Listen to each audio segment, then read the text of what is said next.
अनुच्छेद 370 हटे हुए लगभग जो है वो 4 वर्ष होने जा रहे हैं और जम्मू कश्मीर को लेकर अलग-अलग प्रतिक्रियाएं जो हैं वो देखने को मिल रही हैं और इसी पर खास बातचीत करने के लिए हमारे साथ इस समय मौजूद हैं आशीष सूद जी हैं, सह प्रभारी हैं जम्मू कश्मीर की बात करते हैं।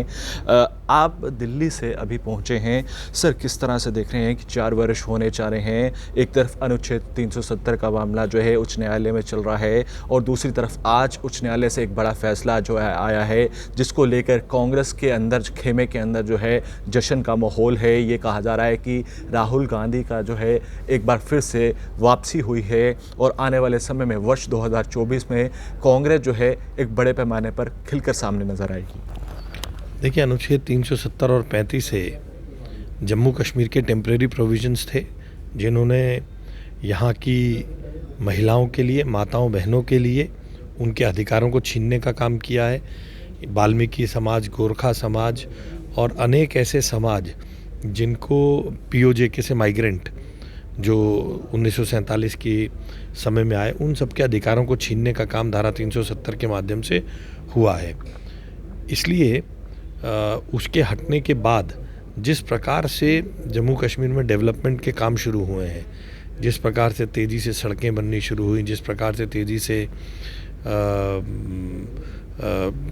बच्चों के हाथ में लैपटॉप गया है पत्थर के कारण, पत्थर की जगह, जिस प्रकार से जो कैलेंडर आता था बंद का, पथराव का, वो बंद हुआ है, उससे 3 परिवार मुफ्तीज़, गांधीज़ और अब्दुल्लाज़, इनकी राजनीति पे असर पड़ा है। इसलिए वे लोग बहुत शोर करते हैं। जम्मू कश्मीर से धारा 370 हटने के बाद जिस प्रकार से टनल्स, जिस प्रकार से IITs, IIMs बने हैं, उससे पूरा जम्मू कश्मीर का आवाम खुश है। कभी जम्मू कश्मीर में किसी ने कल्पना की थी कि एक बड़ा मॉल बनेगा जिसमें 5,000 से ज़्यादा लोगों को नौकरी मिलेगी, विदेशों से पैसा आके मॉल बनेगा। हालांकि मैं उस डेयर डेविल तरीके का प्रोत्साहन नहीं देता हूँ क्योंकि उसमें व्यक्ति की जान पे खतरा आता है, मगर जिस प्रकार से आज कश्मीर में, श्रीनगर में हमारी एक बहन, हमारे देश की एक बेटी खुलेआम बुलेट मोटरसाइकिल चला रही है और अपनी आज़ादी के साथ अपने जीवन को एंजॉय कर रही है। मैं फिर दोहरा रहा हूँ कि कानून तोड़ना, ट्रैफिक के नियम तोड़ना अच्छा नहीं है, मगर धारा 370 हटने के बाद इस प्रकार की स्वच्छंदता समाज में माताओं बहनों को भी मिल रही है, बेटियों को मिल रही है और डेवलपमेंट हो रही है। ये अपने आप में धारा 370 हटने का एक बड़ा फायदा दिखता है। आप किस तरह से देख रहे हैं आज अन्य विपक्षी पार्टी जिसमें इंडियन अलायंस जिसे कहा जा रहा है वो कह रही है कि एक बड़ी विजय हुई है, राहुल गांधी की कमबैक हुआ है और इसको लेकर महबूबा मुफ्ती, उमर अब्दुल्ला, डॉक्टर फारूक अब्दुल्ला, तमाम अन्य सियासी पार्टी, आम आदमी पार्टी, समाजवादी पार्टी इसका एक वेलकम करती हुई नज़र आ रही हैं। मुझे तो समझ नहीं आता इन लोगों की मति पर पत्थर पड़ गए हैं क्या। थोड़े दिन पहले जब गुजरात की एक कोर्ट ने ये फैसला सुनाया था, तब ये कहते थे कि भारतीय जनता पार्टी के शासनकाल में सारे इंस्टीट्यूशंस पर RSS और BJP का कब्जा हो गया है। कोर्ट में अगर कोई फैसला इनके पक्ष में आ जाए तो वो सही है, अन्यथा कोर्ट पे प्रश्न उठा दो। राहुल गांधी जी को खुशी मनाने की जगह माफ़ी मांगनी चाहिए। उन्होंने OBC समाज का अपमान किया है, जाति सूचक गालियां दी हैं, मगर हम किसी भी फैसले को जो कोर्ट से आता है, हम उनकी तरह प्रश्न नहीं उठाते कि आज फैसला हमारे पक्ष में आ गया तो हम वाह वाह करें और पक्ष में ना आने पे इंस्टीट्यूशंस को के बारे में अमर्यादित भाषा का प्रयोग करें। और राहुल गांधी तो सीरियल ऑफेंडर है, राफेल पे माफ़ी मांगी, नेशनल हेराल्ड पे ज़मानत में है, और अब अगर सुप्रीम कोर्ट ने उसमें कुछ मेरिट देखी है तो आगे जो कानूनी कार्रवाई होगी उसे देखा जाएगा। आज उन्होंने ट्विटर हैंडल से ट्वीट किया है, इंडियन कांग्रेस की बात करते हैं, वो कह रहे हैं सवाल रुकेंगे नहीं, सवाल जारी रहेंगे। और महबूबा मुफ्ती भी कह रही हैं, उमर अब्दुल्ला भी कह रहे हैं कि एक बड़ी विजय है और सवाल जो है वो जारी रहेंगे। तो क्या आप वर्ष 2024 का आकलन करते हैं तो क्या ये जो विपक्ष है ये मानकर चल रहा है कि वर्ष 2024 का जो चेहरा है वो राहुल गांधी को ही पेश करेंगे ऐसे प्रधानमंत्री? आप किस तरह से देखते हैं भाजपा और इसे किस तरह से देख रही है? कांग्रेस ने तो बार बार कहा है वो प्रधानमंत्री पद के दावेदार नहीं है, और जिसको आप इंडिया कहते हैं मेरा सख्त एतराज है, वो INDIA है। इसलिए उन्होंने तो पहले ही कहा है हम प्रधानमंत्री पद की कांग्रेस के पास दावा नहीं है। और रही बात इन सब लोगों का ये कहना कि सवाल जारी रहेंगे, आप मुझे बताइए 2019 में अंबानी और HAL था। 2019 से लेके आज तक आपने अंबानी के बारे में कोई सवाल सुना? मैं आपसे पूछता हूँ, आपने HAL के बारे में कुछ सुना? जबकि HAL अब नवरत्ना जैसी कंपनी इतने मुनाफे में चल रही है। राफेल डील पर राहुल गांधी ने माफ़ी मांगी। अब पिछले 3.5-4 महीने 5 महीने से हिंडनबर्ग की जिस रिपोर्ट को लेकर गाल बजा रहे थे ये सब राजनीतिक दल, आज कहाँ उस पर चर्चा हो रही है? जिन लोगों ने शेयर गिरने के नाम पर बड़ी बातें करी थी, अब तो शेयर पहले के से बड़े दाम पर चले गए। कौन सा सवाल है? अपने आप ही कुछ भी प्रलाप करो और उसे सवाल का नाम दे दो और सरकार को बदनाम करने की कोशिश करो। आज हिंडनबर्ग की रिपोर्ट पर क्यों कांग्रेस नहीं क्यों बोल रही? और अगर सवाल जारी रहेंगे तो प्रधानमंत्री, देश के गृह मंत्री संसद में खड़ा होकर कह रहे हैं आइए सवाल पूछिए मणिपुर पे, क्यों नहीं चर्चा कर रहे? इसलिए इनके लिए कोई ज़रूरी नहीं है मुद्दा देश का, इनके लिए परिवार बचाओ खेल है ये सारा। इनको अपनी गद्दी बचानी है। अब क्यों डिबेट कर रहे हैं दिल्ली ऑर्डिनेंस पर? दिल्ली के सर्विसेज बिल पर क्यों डिबेट हो रही है? मणिपुर पे डिबेट करना ज़रूरी नहीं लगा, सर्विसेज बिल पे डिबेट करना इनको बहुत महत्वपूर्ण लग रहा है। ये कहा जा रहा है, ये आरोप लगाए जा रहे हैं कि वर्ष 2024 के देखते हुए, मद्देनज़र रखते हुए मणिपुर और हरियाणा में जो हुआ है ये कहीं ना कहीं चुनावी रन और चुनावी खेल देखा जा रहा है। ये भाजपा इस तरह के हथकंडे अपना सकती है और इसी तरह का हथकंडा जो है वो जम्मू कश्मीर में भी अपना सकती है। पहाड़ी और गुज्जर कम्युनिटी को लेकर आप देख रहे हैं जिस तरह से दिल्ली में बिल रखा गया और 3 बिल अहम जम्मू कश्मीर के लिए थे। और क्या लगता है इन सब चीज़ों को आप किस तरह से आंकलन करते हैं? देखिए, हमारी प्रतिबद्धता है, 4% पहले पहाड़ी समुदाय को दिया गया। उनकी मांग पर सरकार सहानुभूतिपूर्वक विचार करके बिना किसी और समाज के हक को छेड़े हुए उनको कुछ सुविधाएं देना चाहती है। क्षमा चाहता हूँ, उनको कुछ सुविधाएं देना चाहती है। और रही बात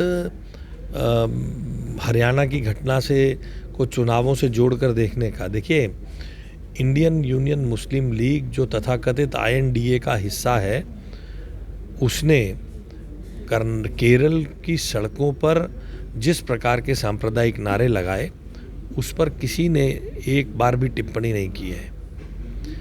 तो वोट बैंक की राजनीति के लिए सच्चर कमीशन की रिपोर्ट लाकर पहला हक मुस्लिम समाज, अल्पसंख्यक समाज का बताने वाले लोग कम से कम हमें ये ना बताएं कि वोट के लिए क्या किया जाना चाहिए क्या नहीं। उनका ट्रैक रिकॉर्ड है आज़ादी के बाद से इंडियन यूनियन मुस्लिम लीग को प्रमोट करना, अल्पसंख्यकों का तुष्टीकरण करना। हम तो सबका साथ सबका विकास करते हैं। हमारे राज्य में किसी को गैस का सिलेंडर देने के लिए उसका धर्म थोड़ी ना देखा जाता है, किसी को मकान देने के लिए उसका धर्म थोड़ी ना देखा जाता है। श्रीनगर, बारामूला, अनंतनाग में तो हमारी को वोट ही नहीं मिलते। आप जाकर देखिए कितने लोगों को पंचायतों में मकान मिल रहा है और बेधड़क मिल रहा है। हमारा काम तुष्टीकरण नहीं, संतुष्टीकरण हमारा काम है। प्रधानमंत्री जी का नारा है, हम संतुष्टीकरण की ओर काम कर रहे हैं, जिसका नतीजा आने वाले समय में देश की जनता इनको देगी। ये भी आरोप लगाए जाते हैं बार बार केंद्र सरकार पर, महबूबा मुफ्ती हो या अब्दुल्ला हो लगातार कटाक्ष कर रहे हैं और कांग्रेस की बात करते हैं। उनका ये कहना है कि जम्मू कश्मीर में अगर सब शांतिपूर्वक माहौल है तो भाजपा चुनाव क्यों नहीं करवाती है? ये बड़ा अहम सवाल है। आप एक बड़े चैनल के पत्रकार हैं, थोड़ा ज्ञान उनको अपनी रिसर्च टीम से दिलवाएं कि चुनाव भाजपा को नहीं कराने होते, चुनाव आयोग को कराने होते हैं। वो उनके राज में होता था, इंदिरा जी और बाकी लोग इमरजेंसी लगाकर कुछ भी करते। चुनाव आयोग ने वोटर लिस्टें बना ली हैं, ऑब्जेक्शंस ली जा रही हैं। जैसे ही Jammu Kashmir is not any other state, इन लोगों के कारण ये एक डिस्टर्ब्ड एरिया रहा है, जिसको प्रधानमंत्री नरेंद्र मोदी जी के एफर्ट से निकालकर देश के सबसे विकसित राज्यों में ले जाने का हम काम कर रहे हैं। इसलिए मुझे नहीं लगता कि उनको ये सवाल हमसे पूछना चाहिए। लाल किले की प्राचीर से प्रधानमंत्री जी, संसद के पटल से गृह मंत्री जी यहाँ के चुनावों के बारे में कह चुके हैं। यहाँ पहले भी चुनाव हुए, उन्होंने मुंह की खाई है। 75 डीडीसी की सीटें भारतीय जनता पार्टी जीती है। सबसे ज़्यादा वोट भारतीय जनता पार्टी को यहाँ मिले हैं। आने वाले समय में भी इसका जवाब मिल जाएगा। फिर खास सवाल, बैठकों का दौर लगातार जारी है। ये विपक्ष का कहना है कि भाजपा घबराई हुई है, जम्मू कश्मीर में चुनाव नहीं करवा रही है, और अगर जम्मू कश्मीर में चुनाव होते हैं तो भाजपा किस तरह से तैयार है, चाहे वो यूएलबी के हों या फिर पंचायती चुनाव हो या फिर विधानसभा चुनाव। देखिए, अगर हम घबराए हुए दिखते हैं उन्हें तो खुशी मनानी चाहिए। मुझे लगता है हमें बार बार ये आरोप लगा के हम घबराए हुए हैं, वो अपनी घबराहट दिखा रहे हैं। हम लोग 12 महीने जनता के बीच में रहने वाले लोग हैं। 75 से ज़्यादा डीडीसी की सीट हमने जीती हैं, जो पैन जम्मू कश्मीर जीती है हमने। जम्मू प्रोविंस में भी जीती हैं और श्रीनगर में कश्मीर प्रोविंस में भी जीती हैं। और बड़ी मात्रा में युवा हमारी पार्टी के साथ जुड़ रहे हैं।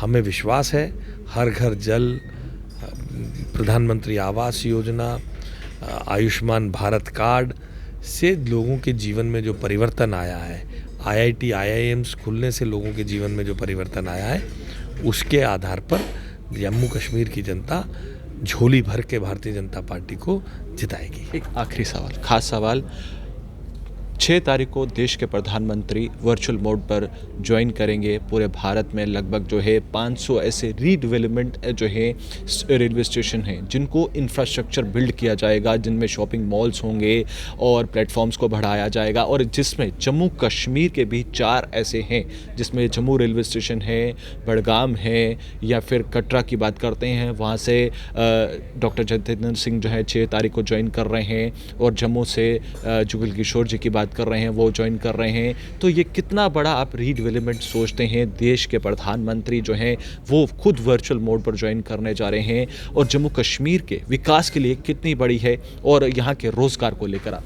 देखिए, अच्छी रेल, अच्छी पब्लिक ट्रांसपोर्ट सिस्टम जब चलेगा तो जनता को लाभ मिलता है, डेवलपमेंट होती है। और जिस प्रकार से नई दिल्ली रेलवे स्टेशन पे काम हुआ है, जिस प्रकार से रेल की पटरियाँ साफ़ सुथरी दिखने लगी हैं, जिस प्रकार से रेल के डब्बे में सफाई दिखने लगी है, रेल के टॉयलेट्स बदले हैं, प्लेटफॉर्म्स बदले हैं, ये अपने आप में बढ़ते और बदलते इंफ्रास्ट्रक्चर को दिखाता है। और प्रधानमंत्री की प्रतिबद्धता है, किस प्रकार से हम देश के अंदर आमूल-चूल परिवर्तन, हाईवेज़ में परिवर्तन सबने देखे हैं। वंदे भारत के कारण सब लोग देख रहे हैं। 74 से 148 एयरपोर्ट होने का जो जनता को लाभ हो रहा है, सब देख रहे हैं। और उसी प्रकार से अब जो ये देश के छोटे छोटे स्टेशंस भी वर्ल्ड क्लास बनेंगे, ये भारत की बदलती हुई सोच और भारत के विश्व में बढ़ते हुए स्थान, भारत की आर्थिक महाशक्ति की तरफ बढ़ते हुए कदमों का एक दृढ़ कदमों से बढ़ता हुआ भारत दिखेगा।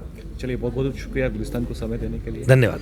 तो आपने देखा कि सह प्रभारी आशीष सूद जो थे वो बातचीत कर रहे थे, और जम्मू कश्मीर के इंफ्रास्ट्रक्चर हो और जम्मू कश्मीर के बढ़ावे को लेकर ये साफ जाहिर किया है कि कहीं ना कहीं विपक्ष जो है इस आने वाले समय में जो ये इंफ्रास्ट्रक्चर बिल्ड हो रहा है और गति बढ़ रही है, उससे पूरा घबराया हुआ है, और जिसको लेकर सिर्फ जम्मू कश्मीर और पूरे भारत की जनता को गुमराह करना चाहती है। गुलिस्तान न्यूज़ के साथ नमस्कार।